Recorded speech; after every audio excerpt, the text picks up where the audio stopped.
بسم اللہ الرحمن الرحیم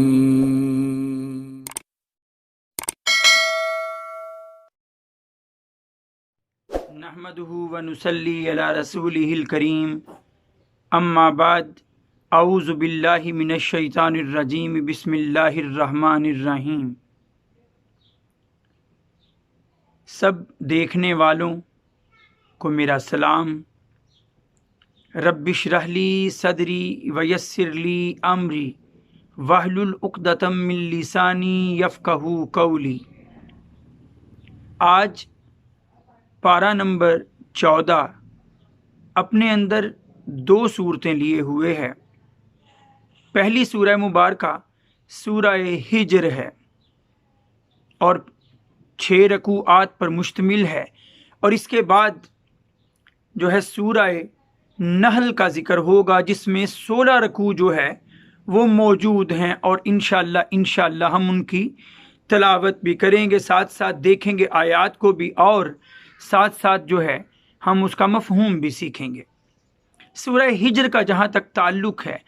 اللہ تعالیٰ نے اس کے بالکل آغاز میں ہی قرآن مجید کی حقانیت جو ہے اس کو بیان فرمایا ہے، اور یہ ذکر فرمایا کہ اللہ نے یہ کتاب نازل فرمائی ہے۔ اس کتاب کو نبی نے خود سے جو ہے وہ نہیں گھڑ لیا، خود سے نہیں بنا لیا، یہ اللہ کی طرف سے نبی پر نازل ہوئی۔ اور صرف اتنا ہی نہیں،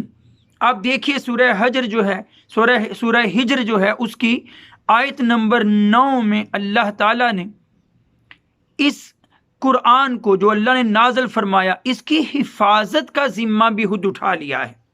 اب رہتی دنیا تک کے لیے یہ واحد دنیا کی کتاب جو پہلے دن جس طرح سے نازل ہوئی اسی طرح آج بھی محفوظ۔ اللہ تعالیٰ فرماتے ہیں سورہ ہجر کی آیت نمبر 9 میں، اِنَّا نَحْنُ نَزَّلْنَا الذِّكْرَ وَإِنَّا لَهُ لَحَافِظُونَ، بے شک ہم نے اس قرآن کو نازل کیا ہے اور بے شک ہم ہی اس کی حفاظت کرنے والے ہیں۔ پھر اگر آگے بڑھتے ہیں ہم تو اس سورہ مبارکہ میں جو لفظ یہ ہجر میں نے ابھی ذکر کیا، سورہ ہجر اس کا نام، تو اس کی آیت نمبر 80 میں جو ہے یہ لفظ ہجر آیا ہے۔ اللہ تعالیٰ فرماتے ہیں وَلَقَدْ كَذَّبَ أَصْحَابَ الْحِجْرِ الْمُرْسَلِينَ، کہ جو اصحاب ہجر تھے، جو قوم سمود عاد وغیرہ جو بنایا کرتے تھے اپنے محلات پہاڑوں کو تراش کر، ان کا ذکر ہے اصحاب ہجر، وہاں یہ لفظ آیا ہے۔ پھر اس کے بعد اگر آگے بڑھوں تو رکوع نمبر 3 میں حضرت آدم علیہ السلام کی تخلیق کا جو ہے وہ ذکر ہوا ہے، اور اس تخلیق کے ساتھ ساتھ یہ بات بھی بیان کر دی گئی کہ شیطان انسان کا ازلی دشمن ہے، وہ کبھی انسان کا بھلا نہیں چاہ سکتا، وہ ہمیشہ انسان کو ورغلاتا رہے گا۔ وہ تو اللہ سے مہلت لے آیا ہے قیامت کے دن تک کی کہ میں اس مخلوق کو بہکاؤں گا، پھسلاؤں گا، وسوسے ڈالوں گا، لیکن اللہ کے جو نیک بندے ہوں گے ان پر اس کا کوئی وار نہیں چلے گا، لیکن جو اسے اپنا دوست بنا لیں گے تو پھر وہ شیطان کے بہکاوے میں آسانی سے آ جائیں گے۔ رکوع نمبر 4، 5 اور 6 کا ذکر کروں تو سورہ ہجر کے ان رکوعات میں اللہ تعالیٰ نے مکی صورتوں میں جو مختلف انبیاء کے قصے بیان فرمائے ہیں، سورہ ہجر کے بھی ان رکوعات میں حضرت لوط علیہ السلام کا، اصحاب الایکہ یعنی حضرت شعیب علیہ السلام کی قوم کا، اور پھر اصحاب ہجر کا یعنی قوم عاد اور سمود کا بھی ذکر اللہ تعالیٰ نے فرمایا ہے، اور ان کے انجام سے بھی ہمیں ڈرایا ہے کہ وہ نافرمان لوگ تھے تو اللہ نے ان پر عذاب نازل فرمایا۔ جو لہٰذا اللہ کی نافرمانی سے بچے گا وہ اللہ کے عذاب سے بھی اپنے آپ کو بچا لے گا۔ پھر سورہ نحل جو ہے اس کے شروع ہونے سے پہلے میں اتنا ذکر کر دوں، ایک مختصر سا تعارف کر دوں کہ سورہ ہجر کے اختتامی حصے میں اللہ تعالیٰ نے ایک آیت بھی بیان فرمائی، آیت نمبر 87 ہے۔ اللہ تعالیٰ نے فرمایا ہے وَلَقَدْ آتَيْنَاكَ سَبْعًا مِّنَ الْمَثَانِيَ وَالْقُرْآنَ الْعَظِيمِ، اور اے نبی ہم نے آپ کو 7 آیات ایسی دیں جو بار بار پڑھے جانے والی ہیں اور قرآن عظیم عطا کیا۔ وہ 7 آیات مفسرین کا اس بات پر اتفاق ہے کہ وہ 7 آیات سورہ فاتحہ ہے، جو ہر نماز کی ہر رکعت میں پڑھی جاتی ہیں، تو بار بار پڑھی جانے والی یہ 7 آیات ہیں۔